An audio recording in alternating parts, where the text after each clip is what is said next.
Thanks for joining us for CBN NewsWatch. I'm Caitlin Burke. 2 days after the historic deal in Vienna between the U.S., 6 other world powers, and Iran over its nuclear program, the focus has shifted to Washington. Now both President Obama and Israeli Prime Minister Benjamin Netanyahu want to persuade Congress to either accept or reject the deal. But as Chris Mitchell reports from Jerusalem, the agreement is already shifting the landscape of the Middle East. During an hour-long press conference, President Obama defended his deal. With this deal, we cut off every single one of Iran's pathways to a nuclear program, a nuclear weapons program. And Iran's nuclear program will be under severe limits for many years. In Israel, Prime Minister Benjamin Netanyahu launched a U.S. media blitz against the agreement. I think the inspection regime is full of holes because instead of having instant inspections, say within 24 hours, Iran has 24 days to open up suspect sites. 24 days. Imagine giving a drug dealer 24 days. President Obama says the agreement with Iran was a risk he had to take. But many Israelis on the front lines of that risk are skeptical. 74% say the deal won't stop Iran from developing a nuclear bomb. It's a bad deal because sooner or later it's going to reach us. The world doesn't realize that the Islamic people, they want to take over the world. No, because Iran is keeping saying that Israel and the States and Europe has to be destroyed and everything, and has to be Islamic. So they're going to continue doing everything. But Iranians cheered in the streets of Tehran. Iranian-born Middle East expert Menashe Amir told CBN News he expects Iran to cheat and says the agreement opens the doors for Iranian scientists. The fact that the Iranian scientists have the permission to continue the research means that Iran will continue to find better ways of enhancing its nuclear programs, that after 6 years or 8 years, they will begin in a very fast way to make the bomb. Because of this, Amir says it will cause a Middle East nuclear arms race. We are talking today about a united Arab forces, which will include Saudis, Egyptians, and other countries.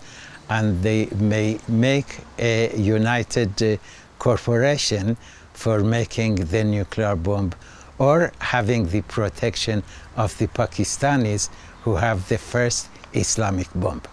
Besides a nuclear arms race, some compare the $150 billion in sanctions relief to Iran, the #1 state sponsor of terrorism in the world, to a jihadist stimulus bill that will pour fuel on an already burning Middle East fire. Chris Mitchell, CBN News, Jerusalem. A question about the fate of 4 Americans imprisoned or missing in Iran led to an angry response from President Obama at his press conference Wednesday. CBS reporter Major Garrett questioned the president about a deal that leaves American citizens in Iranian jails. As you well know, there are 4 Americans in Iran, 3 held on trumped-up charges, according to your administration, and 1 whereabouts unknown. Can you tell the country, sir, why you are content with all the fanfare around this deal to leave the conscience of this nation and the strength of this nation unaccounted for in relation to these 4 Americans? The notion that I'm content as I celebrate with American citizens languishing in Iranian jails?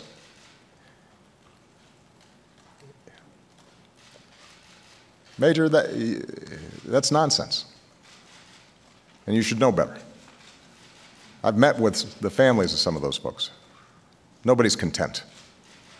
And our diplomats and our teams are working diligently to try to get them out. The American Center for Law and Justice also criticized the administration for leaving Pastor Saeed Abedini in jail. Greek lawmakers voted yes on the bailout plan negotiated with the European Union earlier this week, meaning the nation will remain in the Eurozone. The 3-year plan is worth $93 billion. The German stock market responded well to the vote, but some Greek citizens aren't happy with the move. Violent clashes broke out during an anti-austerity rally in Athens Wednesday evening. The new austerity bill includes consumer tax increases and pension reforms. Former President George H.W. Bush is in the hospital after he fell and broke a bone in his neck.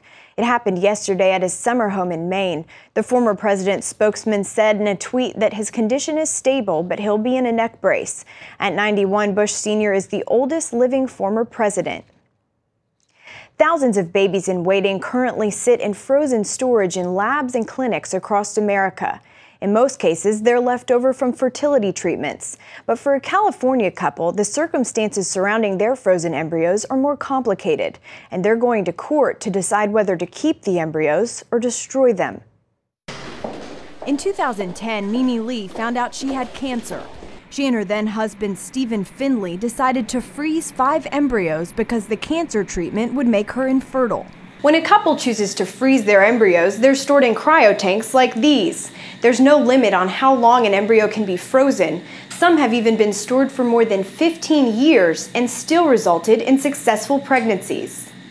5 years after first freezing their embryos, however, Lee and Findley are in court fighting over what should be done with them.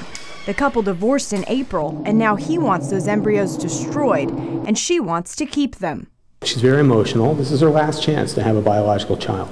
Findley says he doesn't want to have a child outside of marriage, and that Lee is bound by forms signed at the fertility clinic calling for the embryos to be destroyed in the event of a divorce.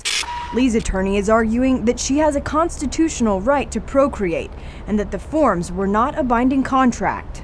They checked off the boxes. They were done. They were newlyweds. They had no idea. They weren't even thinking about divorce at that point in time. The ruling in this case could set a national precedent. In previous cases, the party opposed to keeping the embryos has won. But there have been exceptions for women like Lee, who have had cancer and are now infertile. If Lee loses her battle in court, there is another option for the embryos. Organizations like Nightlight Christian Adoption Agency have programs that allow couples to adopt frozen embryos that would otherwise be destroyed. We believe that life begins at conception, which means as soon as the embryo is created. And for many of these, or for these embryos, they've been placed in frozen storage, and that process of developing, being born, growing into adulthood has been halted and interrupted. A ruling from the San Francisco County Superior Court judge is expected over the next several weeks. Under fire. We'll explain how lawmakers plan to take action after this disturbing video was made public.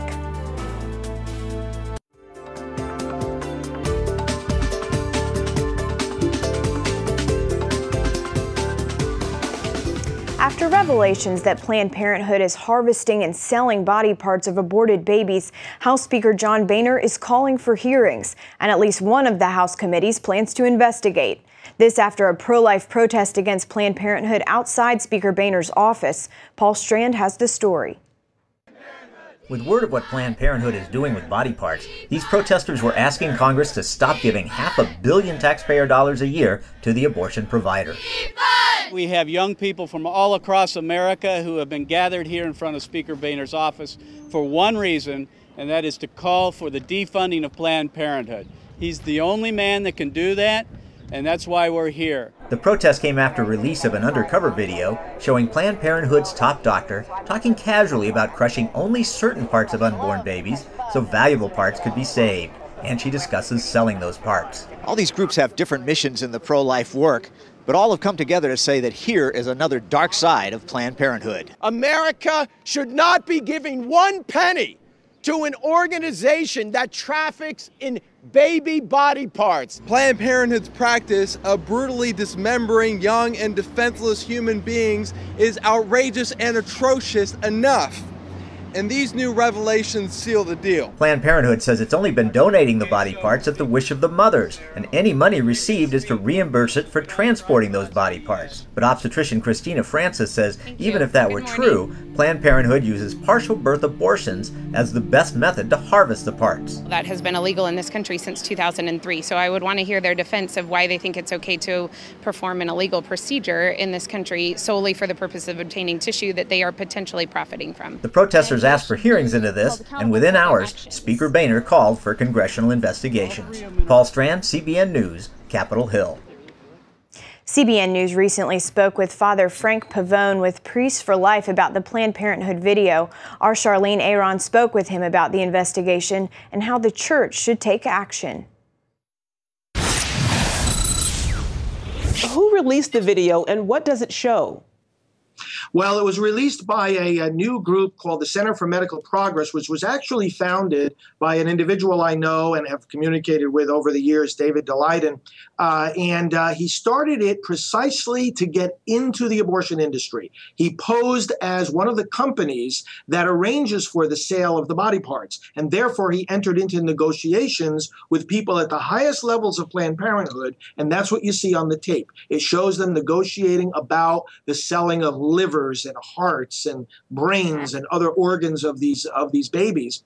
And we actually have known for a long time that this was happening. There was another expose I was involved in some 15 years ago, where with Mark Crutcher of Life Dynamics, we first exposed this activity in the abortion industry. Now this is new evidence, it's fresh evidence, and it's really very compelling. Well, Planned Parenthood says that the money discussed on the video had nothing to do with them selling body parts, but with the cost to transport donated tissue. What's your response to that?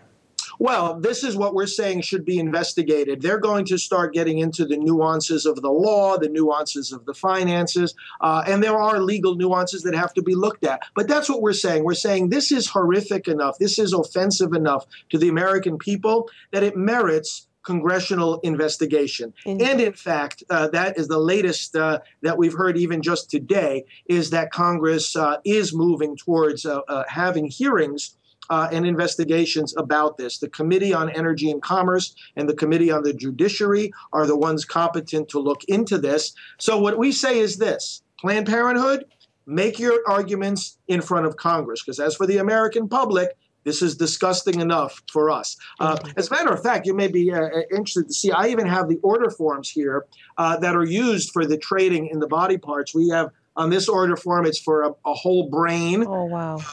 This one here is for prenatal eyes, 2 of them. It instructs them to ship it on wet ice. One for fetal placenta, liver, heart, and lung. And finally, one for cartilage of leg and hip. This is absolutely astonishing information, but the evidence is right here in black and white. Indeed. And Father, in 2003, former President George W. Bush signed a law outlawing partial birth abortion. It's a felony that's punishable by 2 years in prison and a fine of $250,000. Yet Planned Parenthood's senior director says the federal law is up to interpretation. What do you think? Well, it's pretty clearly illegal, and it's also pretty clear that they are using that precise procedure to get these body parts. Because here's what we have to understand is this, that obviously, if you're going to get an intact heart, for example, well, the abortion procedure then cannot go ahead and crush that heart in the process of doing the abortion. So they have to bring the baby out intact or largely intact. And in order to do that, you can't use the more common method of the dismemberment piece by piece and the crushing of the body. What you have to do instead is something like what a partial birth abortion does, which is you bring the baby out almost to complete delivery and then kill the child just before total delivery. Now, that procedure has been banned both on the state and the federal level. So again, if they want to start making arguments that there's up to interpretation, let them make their interpretation to Congress. But we want hearings on this, and because the American people, as they come to know about this, are rightly outraged. And rightfully so. And your group is one of the pro-life groups who are actually calling on Congress to investigate these allegations. What do you hope will come from all of this? Well, first of all, a public education. Many of our fellow citizens don't even realize that Planned Parenthood even does abortions. They're so good at marketing. They're so good at camouflaging what they do. So at the very, very least, this will give people a better grasp on the facts, and in so doing may discourage more and more people from actually getting abortions. Secondly, we hope it leads to defunding Planned Parenthood. So much tax money goes into them. 40% of their budget is made up of tax dollars that you and I are paying. This funding has to stop, especially if it is shown that these activities they're doing are illegal. And then the third thing we're asking for is that the Senate it's already been passed in the House, but that the Senate pass a bill called the Pain-Capable Unborn Child Protection Act that would protect babies from 20 weeks forward, and that would protect a lot of these unborn babies from having their body parts sold after they are killed by abortion. Absolutely horrific. Now, what can the church do to help, Father? You know, we have communicated with all the Catholic parishes throughout the United States, and we're also in communication, of course, with other Christian churches. And we are asking them first and foremost to preach about this. I will be having a national conference call for clergy in a couple of days, where I will give them the encouragement and the resources to preach about this clearly, to urge their people to look at this from a spiritual vantage point. Paul says, have nothing to do with the fruitless works of darkness, but rather expose them. So as we tell our friends and neighbors and coworkers about this, as we put it on social media, as we do programs like you and I are doing now, we are following a biblical mandate to expose these works of darkness. The church is perfectly equipped to do that, to speak these words of truth. To see more of this interview and our complete coverage of the investigation into Planned Parenthood, log on to cbnnews.com. Up next, a little-known part of history comes alive inside Israel's brand new museum. We'll go inside the state-of-the-art Friends of Zion Museum after this. The founding of the modern state of Israel has been called a miracle. Few people realize Christians played a major role in building and protecting the Jewish state.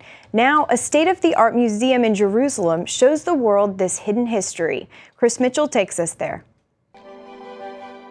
The museum greets visitors with a profound introduction, stunning aerials of Israel, while a map traces the land given by God to the 12 tribes, all set to originally scored music. The museum uses state-of-the-art technology. For example, this area is one of the largest touch panel exhibits anywhere in the world. Touch one of these panels, and you can find out more information about Christian Zionists throughout history. The modern features like video mapping aim to tell new audiences one of the most compelling and often unknown stories about modern Israel, the role of Christian Zionism. Israeli Prime Minister Benjamin Netanyahu addressed this history in a 2012 speech. I don't believe that the Jewish state and modern Zionism would have been possible without Christian Zionism. I think that the many Christian supporters of the rebirth of the Jewish state and the ingathering of the Jewish people in the 19th century made possible the rise of Jewish Zionism. American Mike Evans built the museum to spread the word of Christian Zionism's place in history. Wanting a home for Christians to celebrate their heroes and their history. I found no place in Israel where Bible-believing Christians can go to, and they have heroes and they have history. The museum is based on years of research and this 2-volume set written by Evans. There's so many of them. I mean, if you just take George Bush, 1844, this guy was a Hebrew professor, and he wrote a book that sold 1 million copies on the restoration of Israel. And yes, his 2 relatives were U.S. presidents. Others, like Ord Wingate, formed the first Jewish fighting unit in nearly 2,000 years, the beginning of the Israeli modern army we see today. Women like Corrie ten Boom and her family. The Nazis killed her father and sister, and she suffered in a concentration camp because they hid Jews during the Holocaust. And Swedish diplomat Raoul Wallenberg faced death to save Jews. In the dead of winter, Wallenberg joined the thousands of Jewish prisoners in the death marches to Auschwitz, trying to save anyone he could. What was it that to face death? I realized, number one, it was their Bible. They had an intimate relationship with the living Lord, and they loved the Word of God, and they were willing to commit their life for it. And with the Word of God came promises to the Jewish people. Those scriptural promises are woven through the exhibits, from Ezekiel to Isaiah to Abraham. According to the ancient writings, one day God appeared to Abram and spoke the words that would give birth to the nation of Israel. For visitors, The experience is wow. It's an experience like no other. I mean, you go in there and it's interactive. You'll learn a lot of things that you probably never even learned. I thought this was one of the most impressive things I've seen in Israel in the time that I've been here. Many never knew the history and now want to tell others. I am going to tell everyone that I can think of, people in my synagogue, to come here to see how this beautiful land of Israel was not built just by the Jews, but by the Christians and the wonderful people who risked their lives to make us a homeland. For Evans, the museum lets the Jewish people know that although enemies surround Israel, they're not alone. They see Auschwitz and what they went through, and they see the alienation in the world today, and they come through it and they say, we're not alone. There's Christians who really love us. And it's just amazing to see that. It gives me hope. I'm not alone. That's enough. Chris Mitchell, CBN News, Jerusalem. You can take a virtual online tour of the Friends of Zion Museum. Find the link at our cbnnews.com website. Make sure you stick around. We'll be right back. The very first images of Pluto are now available thanks to a recent NASA mission. Stunning images sent back from the New Horizons spacecraft show ice mountains as high as 11,000 feet. Scientists say the height of the mountains is important because it means there could be water on Pluto. And another surprise. We have not yet found a single impact crater on this image.